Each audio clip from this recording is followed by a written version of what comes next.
Catching this wave with us is Kaylene McTavish, passionate higher education leader at Mount Royal University, focused on student experience, community building, and meaningful engagement, dedicated to helping students feel connected, supported, and empowered. Let's get into it. Thank you for joining us on the Infinite Waves podcast, where innovation never stops. Stay tuned for more insights and stories from visionary leaders, powered by Creative Innovations Lab. Until next time, let's keep pushing the boundaries of what's possible. Welcome back to the Infinite Waves podcast. Today we have Kaylene McTavish from Mount Royal University. Welcome back to the show, Kaylene. Hello, thank you for having me, Russell. All right, so I want to start at the beginning. I want to introduce you a little bit to my audience. So let's go to the beginning and understand, what was life like growing up for Kaylene? Loaded question, my friend.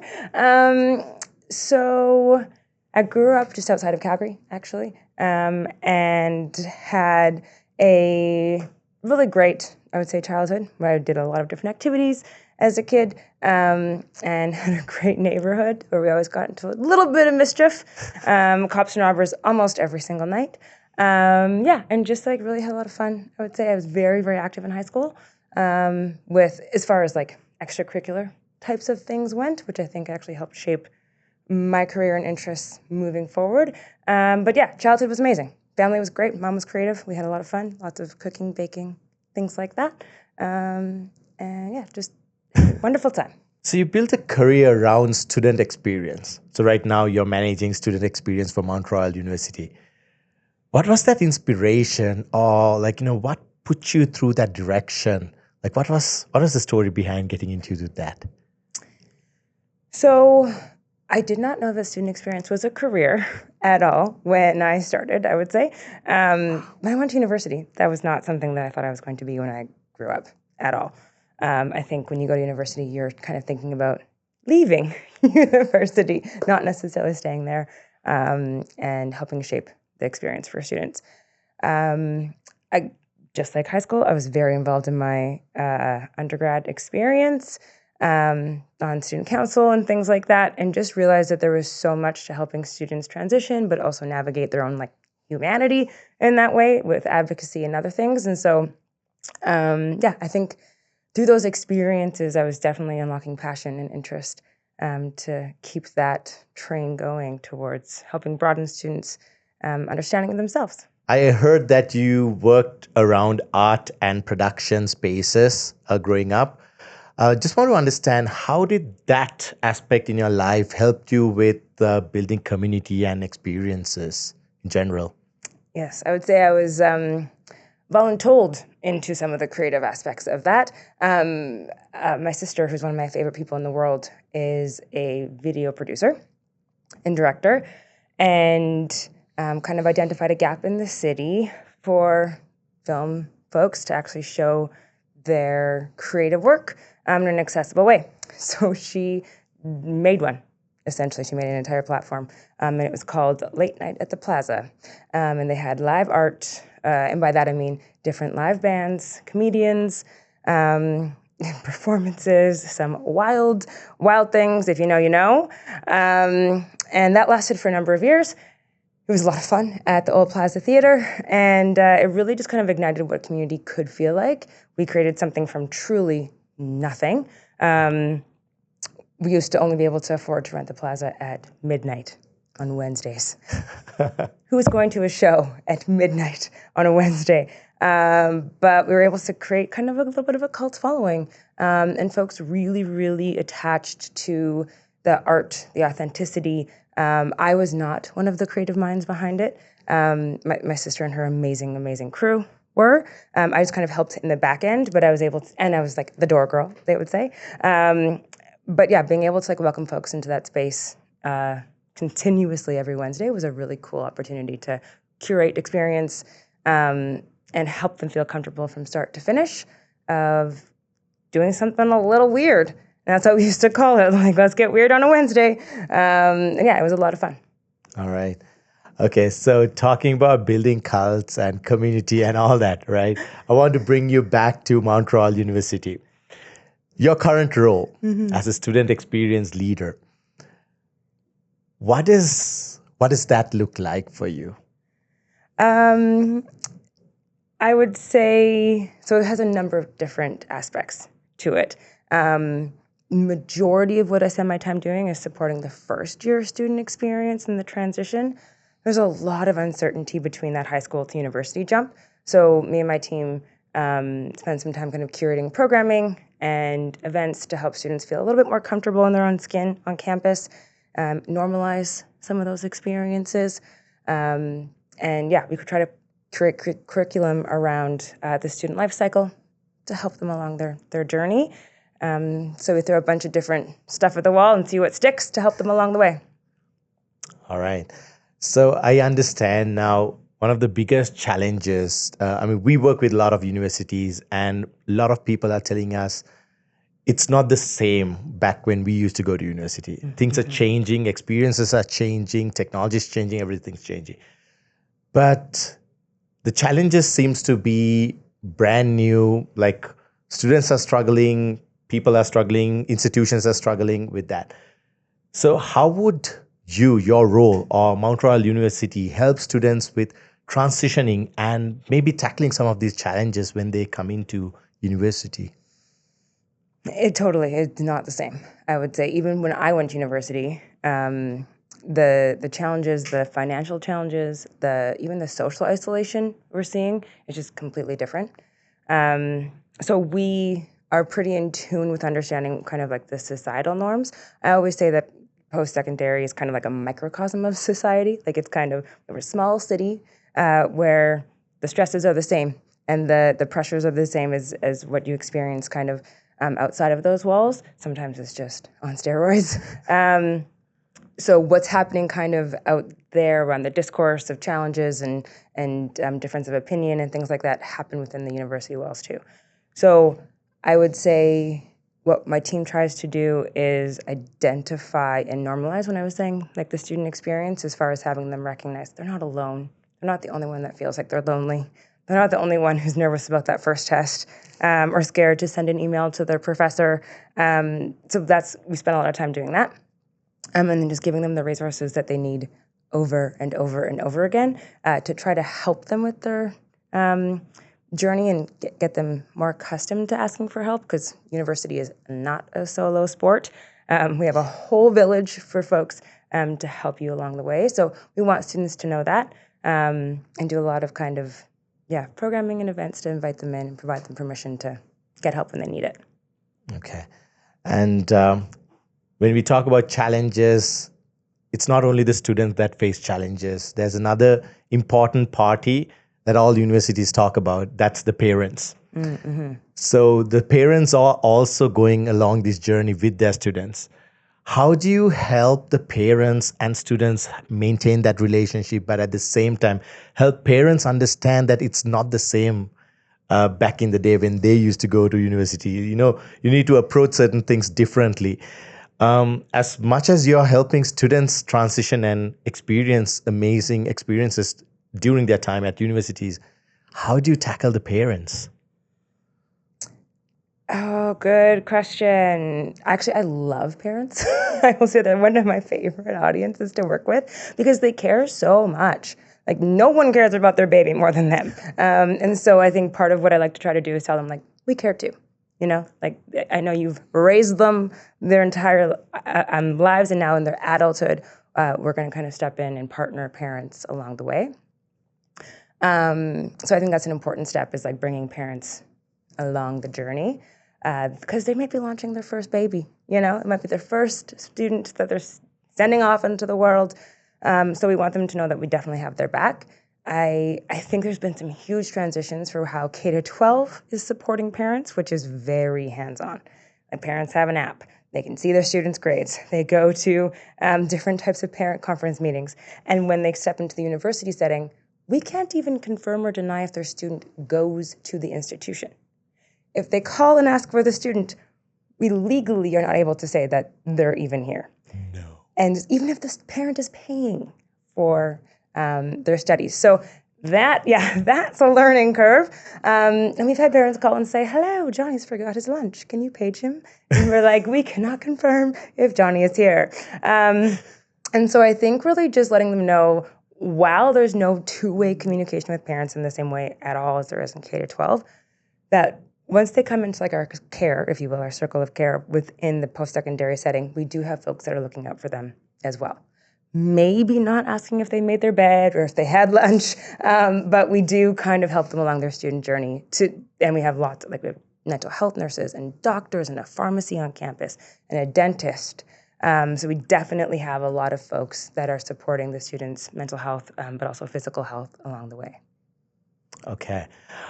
So, yeah, that's very interesting. You're dealing with two different adults, but psychologically, the parent always have the control over the kid. But then again, you have to treat them like two different individuals. Mm-hmm. But that must be hard.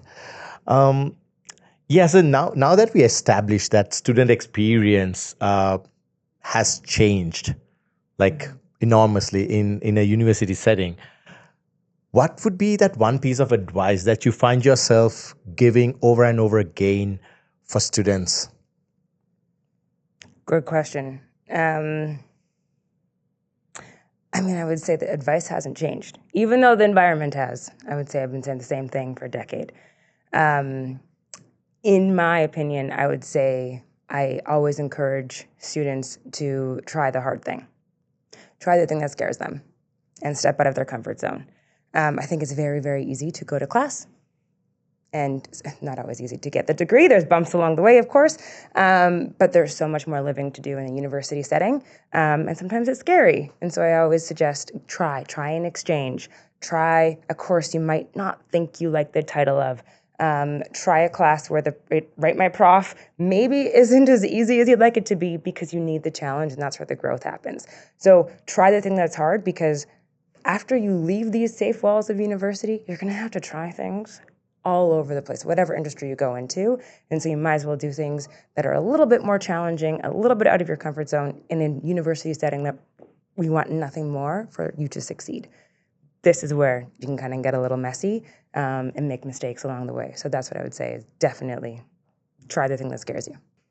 From your perspective, what do you see as one critical need in post-secondary or education industry that needs to be addressed right now? Like maybe it's not spoken enough about. Maybe like a critical need or some area that we need to talk more about.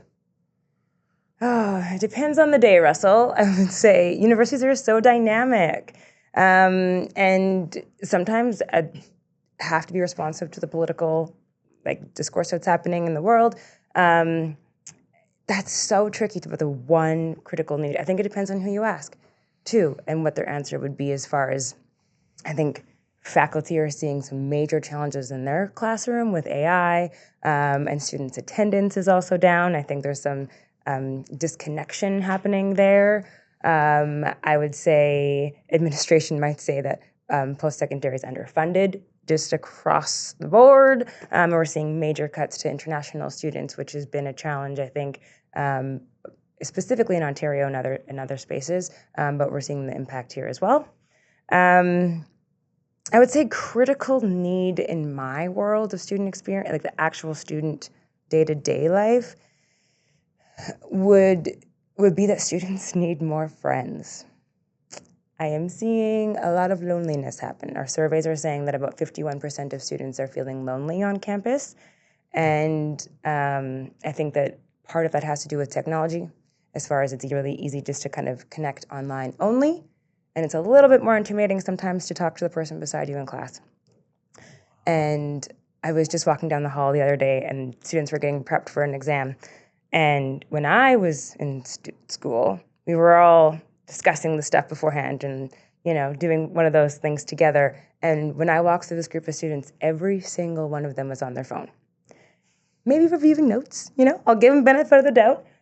But it was so much cooler to be like, are you nervous? Oh, yeah, me too. When back in the day. And so I do think that when I talk about normalizing, it's really about the peer-to-peer experience, and so that the student knows that they're not the only one who's so nervous about the exam they're supposed to do. Even that connection can help settle the process and settle the nerves. So I think having students really step outside of, again, that comfort zone, talk to the stranger even though it's scary, ask them for a coffee. If they say no, try again.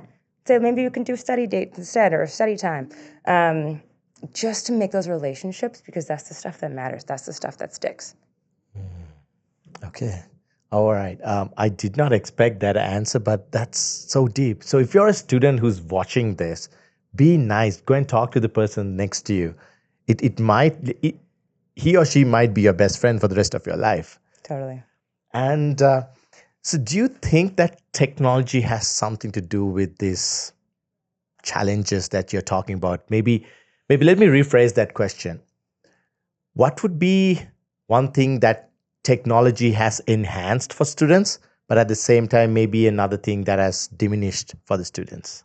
Yeah, great question. I think it has had such a role, I would say, in access to information. So AI has really increased how fast you can get your content, how fast you might do your first draft. And that is a challenge, I think. Yeah, and we can tell. Even now, I am in the process of reviewing resumes, and some of them are recent grads. And it's dripping in AI. And I think it can be such a great tool if you know how to use it right. And I don't think that post-secondaries are necessarily helping students fully understand its full potential. We're just not there yet. We just, even as a society, aren't quite there to unlock that. So students are using it at the most basic level, which then really takes out some of the investment, enthusiasm, understanding, I would say, that's required, like that critical thinking piece. And because there's so much access to information, it's hard to decipher what's important. And I think that's a really important skill for just humans generally, is to be able to move out the noise and focus on the important things. Otherwise, you just kind of become desensitized across the board. And then on the flip side, it's also enhanced that. Because you have so much more information, I would say that the ability to navigate a number of different sources, a number of different thoughts and opinions, it's at your fingertips. You have no excuse to say, couldn't find that. I don't know. What was that? What does that mean? So I think the potential is so high. Technology is amazing for that, and when it's unlocked with being able to tell your own story, but also decipher other folks' story as well. Yeah, like that is something that we in my organization also practice. Now, the word like where, how, like any question that starts with where or how is no longer a valid question, because AI has given the opportunity or the path. Like, if you ask your boss or anybody or superior, like, how or where, like that may sound like a dumb question right now, because AI is giving so much of knowledge. And like right now, corporates are giving access to AI from on their account. Like most of these organizations, in case they don't handle sensitive information, you would get that in. So I see this happening, and then that transition is also right now happening in corporate world. Since you brought AI up, I have another question. How do you see AI, like thinking ahead, like far beyond, like maybe 5 years, 10 years into the future? How do you see AI shaping how students learn, or how students engage with each other, or that education industry in general? Oh, again, loaded. Again, so there's so many ways that AI is shaping every day. Every day is shaping how institutions are functioning. And then the expectations of young people and the skills that they're going to have to walk out into the world.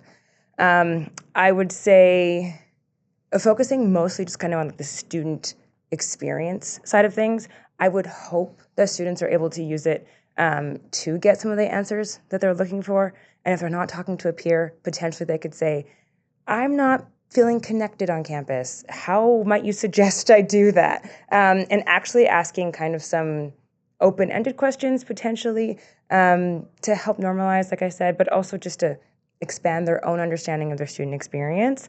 I would hope, again, I could speak forever about the education side of things and like how that might actually shape the future of post-secondary, because that feels huge and daunting and scary.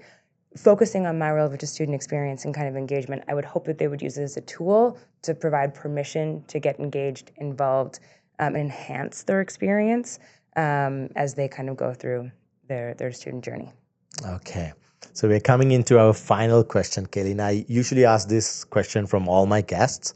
And the question is, if you have the ability to magically solve a challenge in your role, education, MRU, or industry, what would that challenge be for you?